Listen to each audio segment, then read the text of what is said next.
E aí, pessoal, tudo bem? Então, hoje a gente vai fazer uma resenha espetacular, né?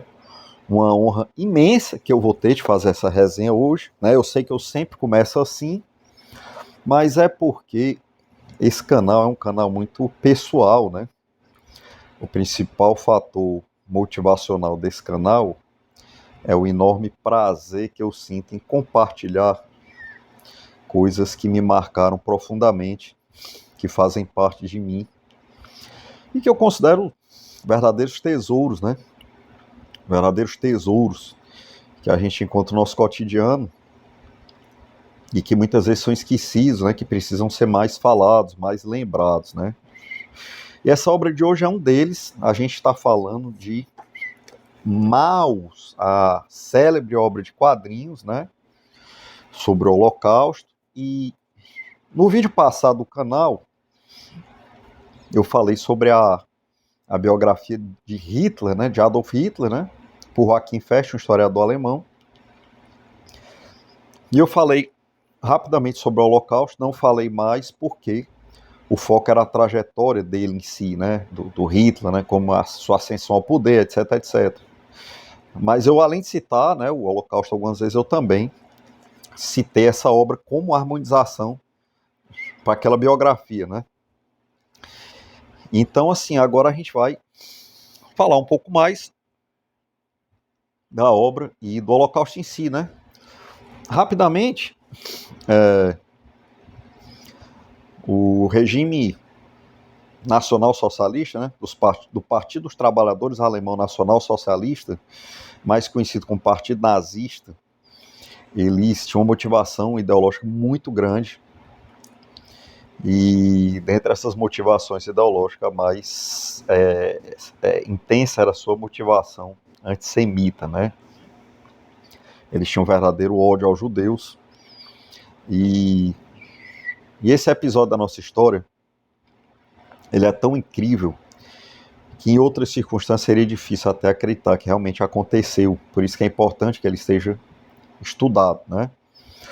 À medida que os nazistas foram ascendendo no poder, eles já tinham premeditado um esquema de extermínio do povo judeu nos territórios ocupados pelo Terceiro Reich, né? E a prova de que isso foi premeditado com bastante antecedência é o próprio livro do Adolf Hitler, né, Mein Kampf, que ele cita lá que se pudesse ele exterminaria os judeus, né?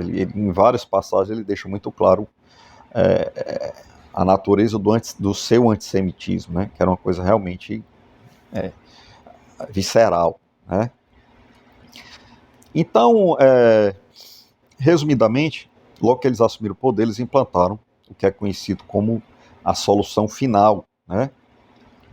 Que é todo um esquema premeditado de eliminação dos judeus, que consistia primeiro primeira parte do esquema é a demonização, né? Você, para fazer alguma coisa com alguém, sacanear alguém, ou tirar alguma coisa de alguém, ou até uma coisa extrema como política de extermínio, existe logo um processo de demonização antes dessa pessoa, né? Ou desse grupo de pessoas.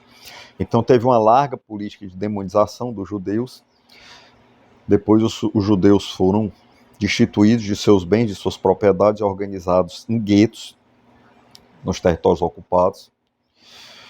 E a partir dos guetos eles foram encaminhados para os campos de trabalho, que na realidade eram campos de extermínio, né?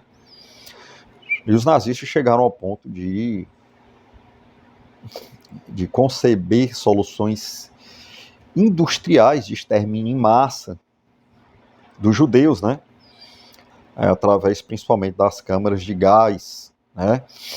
Que eram câmaras. Os judeus entravam lá nos campos de trabalho achando que eram câmaras de banho e de repente eram ligados dispositivos que liberavam o gás, o célebre gás Zyklon B, um pesticida fortíssimo, que em torno de 3 minutos já matava todos que se encontravam naquela área hermeticamente fechada, né? E logo os corpos eram encaminhados para os crematórios, né? Então os campos de extermínio dos judeus tinham sempre uma fumaça preta saindo em largas chaminés de corpos queimados. E da segunda metade da guerra para o fim, esse essa política de extermínio se acelerou, né? Eles aceleraram o passo, né?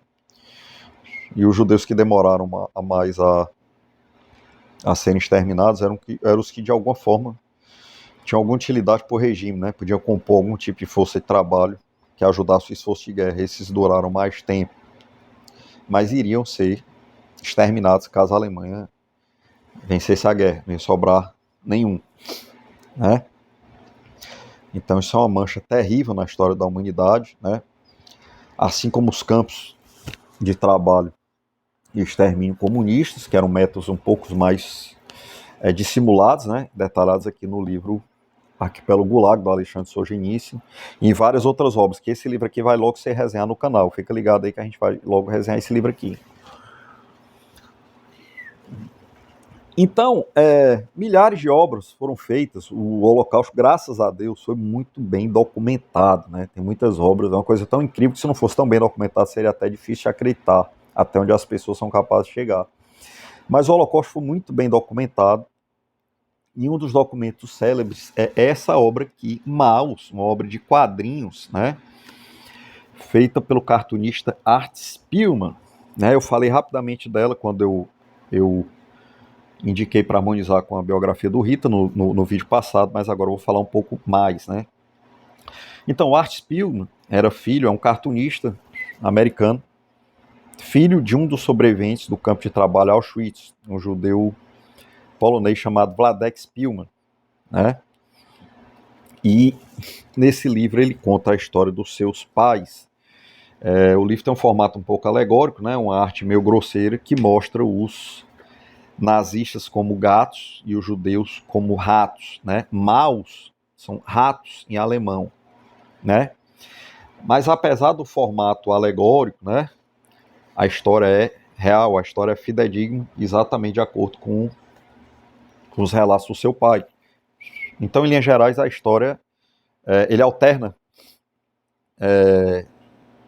cenas reais do convívio do pai dele atuais, né? No caso, em 1982, ele convivendo com o pai no cotidiano, com cenas lá da época do Holocausto, que o pai, a narrativa do pai, né, contando a ele como tinha sido, né, toda a sua trajetória por aqueles tempos conturbados, né, para dizer o mínimo. Então o pai dele era um judeu polonês, se casou com a mãe, que era filha de um milionário, que tinha fábrica de tecidos na Polônia, né, e logo a Alemanha invadiu a Polônia. As comunidades judaicas eram sempre mais isoladas, né, que tinham uma identidade própria muito forte.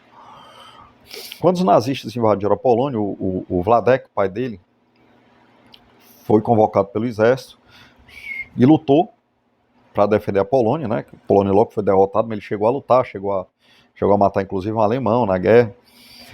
E logo a Polônia foi submetida ao regime nazista, né? Então ele mostra um passinho por vez como o laço foi acochando, né? Os direitos, as suas liberdades individuais, seus direitos foram suprimidos um a um, devagarinho, né?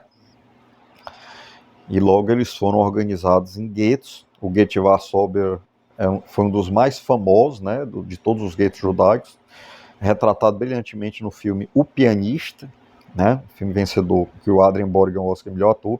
Então o pai do Art Spiegelman, o Wladek, ele esteve isolado nesse gueto de Varsóvia, e ele tentou escapar para a Hungria, junto com a sua mãe, mas eles foram capturados, encaminhados para Auschwitz, né? O complexo, um dos campos mais célebres de concentração e extermínio que os nazistas mantinham.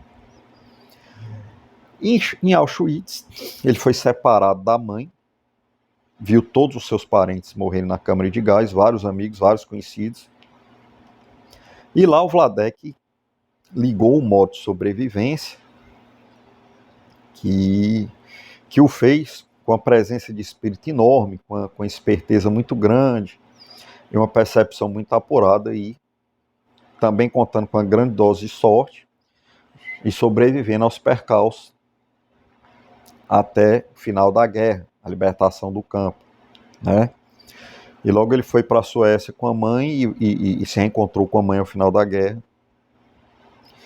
e eles tiveram o Art Spiegelman. O Art Spiegelman nasceu em 1948, né, em Estocolmo, né. Importante dizer que eles tinham um filho, o Richard, que morreu na guerra, que não sobreviveu à guerra, um filhinho, um bebê, uma criança, né, acho que ele tinha ficado aos cuidados de uma vizinha, a vizinha se envenenou todas as crianças que estavam com elas antes de ser capturado pelos nazistas, né, que a maior chance é eles irem parar nas câmaras de gás, né. Então, uma história terrivelmente triste.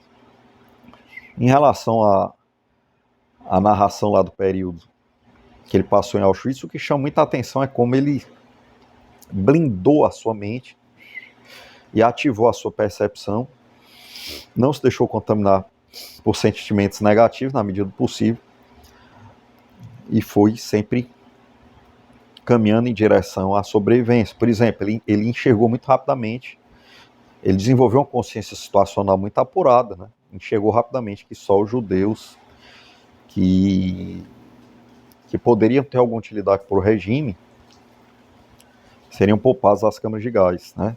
E no caso ele era vendedor de tecido, não tinha utilidade nenhuma, mas ele disse que era sapateiro e foi aprendendo lá, foi trocar o pneu com o carro andando e foi aprendendo o ofício ali rapidamente. E várias situações desse tipo, né? Ele foi salvo pela sua percepção apurada, uma paranoia absurda, né? Que o campo de concentração daquele, você realmente não pode confiar em ninguém, nem nos seus companheiros que estão lá, porque afinal é uma situação muito extrema.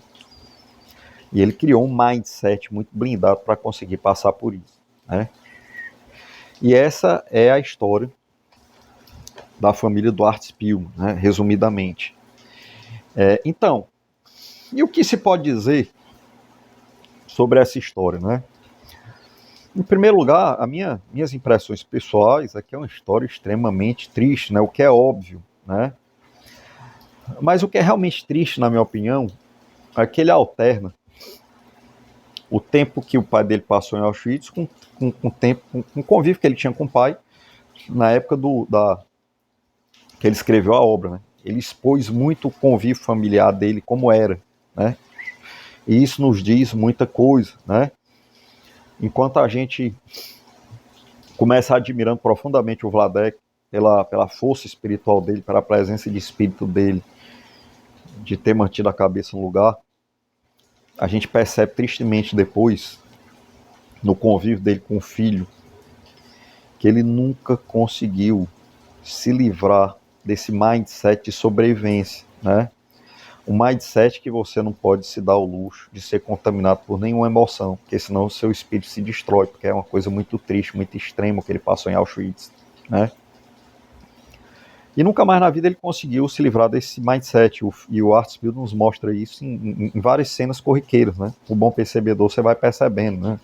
Tem hora lá que a companheira do pai dele vai jogar o lixo, o pai olha o lixo e vai olhar se tem alguma coisa que pode ser útil. Em outras instâncias, outros episódios, ele revela uma paranoia muito grande, né, ainda da época dos campos. E o fato é que o Vladek acabou formando uma família extremamente disfuncional, né? A mãe do Art Spiegelman cometeu suicídio, a que sobreviveu aos campos de concentração milagrosamente junto com o Vladek, cometeu suicídio, né? O pai dele vivia com uma companheira, também judeu polonesa, né? E ele nunca conseguiu ter com o pai uma relação funcional, né? Principalmente pelo fato do pai ter se blindado tão fortemente para sobreviver na guerra, em um lugar em sua mente em que não poderia se dar o luxo de sentir emoções, que ele nunca mais conseguiu deixar essa blindagem, né? Então, o Art Spiegelman nunca conseguiu ter uma relação normal de troca afetiva com o pai dele, né? Então, o pai não chegava ao ponto extremo, né, de abusar do filho. Não era uma família disfuncional nesse aspecto, mas era uma família disfuncional no sentido de que o pai não conseguia ter uma troca afetiva com o filho, né? E as marcas que a mãe dele deixou não aparecem tanto, mas ela cometeu suicídio. Então, assim, o que mostra é que o estrago causado foi para a vida toda, né? Não foi só quem morreu, quem sobreviveu também nunca mais conseguiu ser normal. porque a nossa psique, a gente não é máquina, né? A gente é feito de carne e osso. Ninguém é tão forte o suficiente que nunca que consiga. Você pode ser forte o suficiente para passar pelas coisas. Agora, para passar pelas coisas sem sequelas é outra conversa, né? Então, o livro é extremamente triste nesse aspecto. E, ao mesmo tempo, ele transmite uma profunda gratidão e afeição pela família e pelo pai, né? Uma admiração profunda pelo pai dele, uma gratidão profunda por ele ter sido forte e ter sobrevivido, porque senão ele nem teria existido, né? Então ele transmite essa afeição. Então, assim, é uma obra muito diferenciada, é uma obra humana muito bonita. Ela, além de ser um documento histórico obrigatório e de fácil absorção por ser em quadrinhos, ela é uma obra humana muito bonita, maravilhosa, né? E outro aspecto interessante também é o seguinte, que o esquema da solução final, perpetuado pelo Partido dos Trabalhadores Alemão Nacional Socialista, também conhecido como Partido Nazista, era uma coisa tão fora da... tão de pirar o cabeção, tão difícil de se acreditar, que os próprios judeus na época eles escolheram a adaptação, né? Os judeus eram acostumados com o antissemitismo, né? Mas nunca a esse grau de chegar a esse ponto. Então eles escolheram, a grande maioria escolheu a adaptação. E você não pode julgá-los, porque é muito difícil. Naquela época, você imaginar que a coisa fosse chegar nesse ponto. Então eles foram se adaptando, se adaptando, se adaptando. Então foi uma lição histórica muito valiosa, que os judeus assimilaram muito bem, né? Por isso que hoje eles são o povo fantástico que eles se tornaram, né? Eles assimilaram essa lição muito bem. Você nunca pode subestimar o que a humanidade é capaz de fazer, né? Até políticas como o antissemitismo, né? Como regimes que já têm o antissemitismo visceral, né? nas suas doutrinas, né? Então você nunca pode subestimar até onde esse tipo de gente pode chegar, né? Então, assim, eu li essa obra, acho que faz mais de 20 anos. A minha edição é bem antiga, né? Uma edição em 2 volumes da Editora Brasiliense. Eu acho que hoje em dia as edições disponíveis são edições de luxo, um volume só. Isso é menos importante, a edição que você conseguir está valendo, mas não deixe de ler esse quadrinho. Tem um vídeo meu aí, Top 10 quadrinhos de todos os tempos, que esse quadrinho não está entre os top 10, mas poderia muito bem estar. Eu poderia estalar os dedos, tirar qualquer um que está lá e colocar esse aqui, que ele estaria muito bem posicionado. Isso aqui, na minha opinião, é sim uma obra obrigatória, porque estudar história é uma necessidade, né? Estudar a história é uma necessidade, a história se repete, a história se repete. E é isso, pessoal. Fique ligado no canal, que eu quero... Estou preparando uma resenha desse livro aqui, que precisa ser resenhado, né? Arquipélago Gulag, do Alexander Solzhenitsyn. Né? A gente precisa falar sobre esse livro aqui também, porque está relacionado com várias outras resenhas que a gente fez, e porque também é um livro de história que eu considero obrigatório nos dias de hoje. Né? Se você quiser ter o mínimo de consciência situacional para entender uma série de processos que estão em andamento nos dias atuais, né? Então, muito obrigado pela companhia, muito obrigado por mais esse nosso encontro e fique ligado no canal, porque aqui a gente não para, né? Tem muita coisa legal chegando aí. Opa, obrigado, pessoal.